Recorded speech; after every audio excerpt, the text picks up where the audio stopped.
Here we shall discuss on some applications of continuous functions on compact metric space. Okay, so our first theorem is continuous image of a compact space is compact. Let x and y be two metric spaces and f is a continuous function on x where xd is compact. We have to show that its image, that means fx, is compact in y, that is every open cover of fx has a finite subcover. For this I take this collection to be an open cover of fx. G alpha belongs to some indexing set.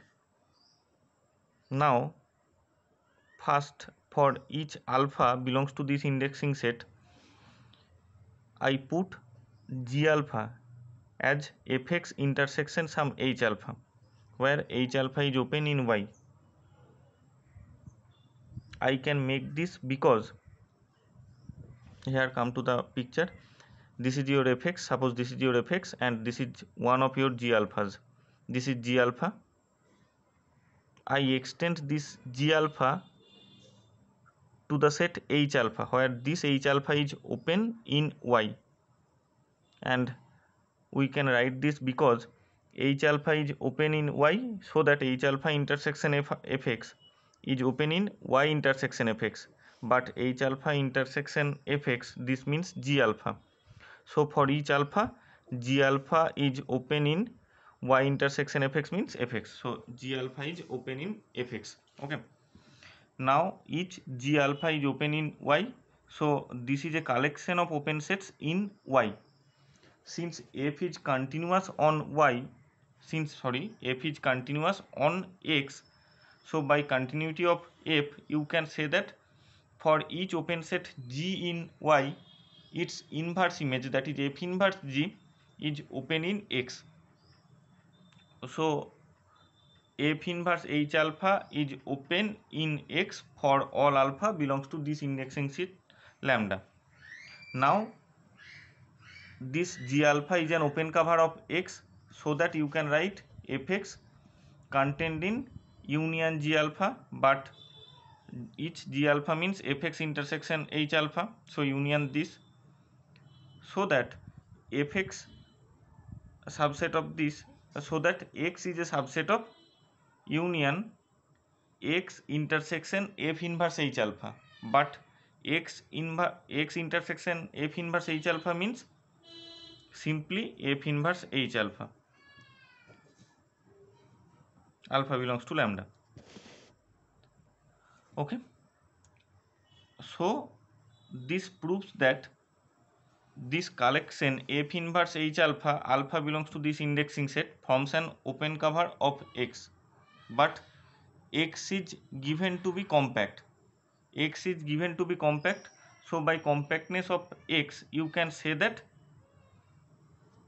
this open cover f inverse h alpha, such that alpha belongs to this indexing set lambda, has a finite subcover. Say some f inverse h1, f inverse h2, so on f inverse hn. Okay, so this becomes a finite subcover for x. Therefore we can write x is a subset of f inverse h1 union f inverse h2 up to f inverse hn. Okay, so that fx will be a subset of h1 union h2 union so on union hn, but this is same as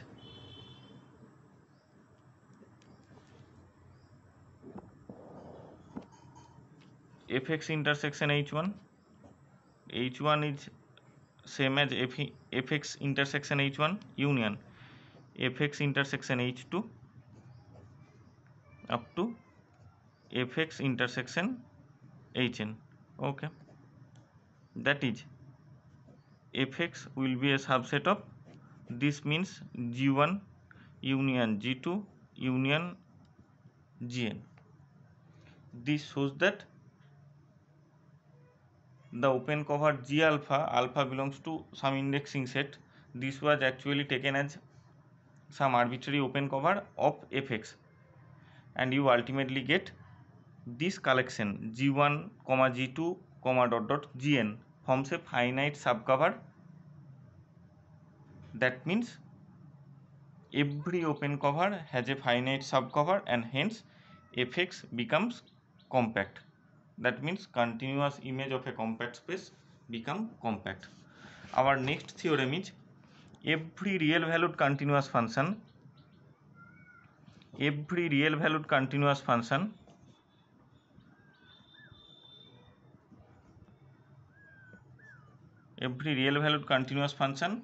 over a closed interval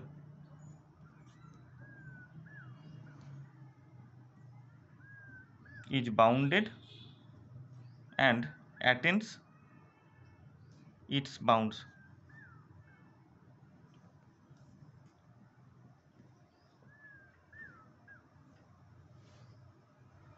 Attains its bound means there exist some points at which those bounds are obtained. Okay, let's come to the proof. Every real valued continuous function over a closed interval. So let us take some closed bounded interval AB, and f is a real valued continuous function, so that f is continuous on closed AB. Such type of function is f from closed AB to R. Every closed bounded subset of R is compact. Every closed bounded subset of R is compact.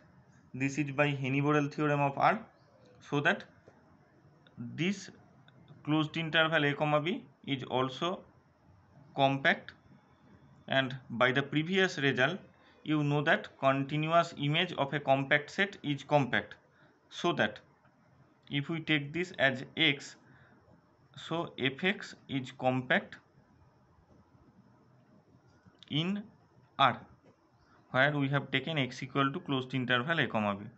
Clear? By the previous theorem, if we take this as x, since f is continuous, fx will be compact in R. And by converse of Henny-Borel theorem, you can say that every compact set in R is also closed and bounded as well.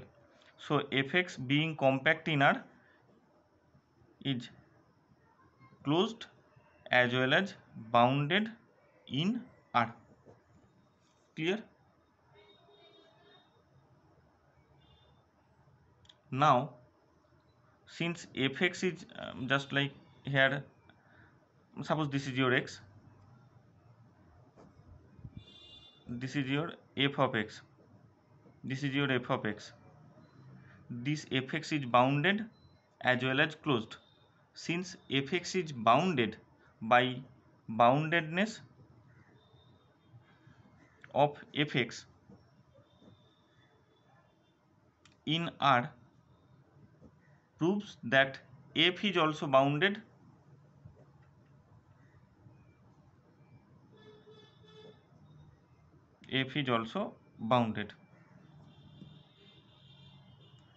and bounded on x.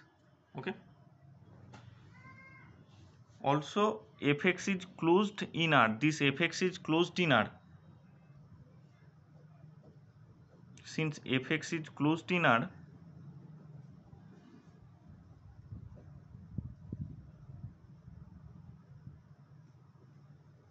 its LUB, least upper bound, say some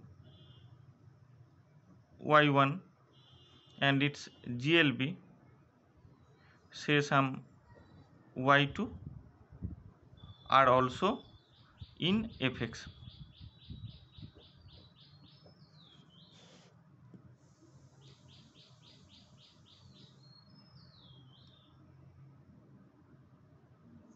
since fx is closed, both its LUB and GLB are in fx. Since these two elements belongs to fx, by definition of fx, there exists some x1 and x2 in x such that y1 equal to f of this x1 and y2 equal to f of x2. This shows that there exist some points in x at which those two bounds, that means upper bound and lower bound, that is attained, that are attained actually. So there exist points at which the bounds are attained. This was the theorem.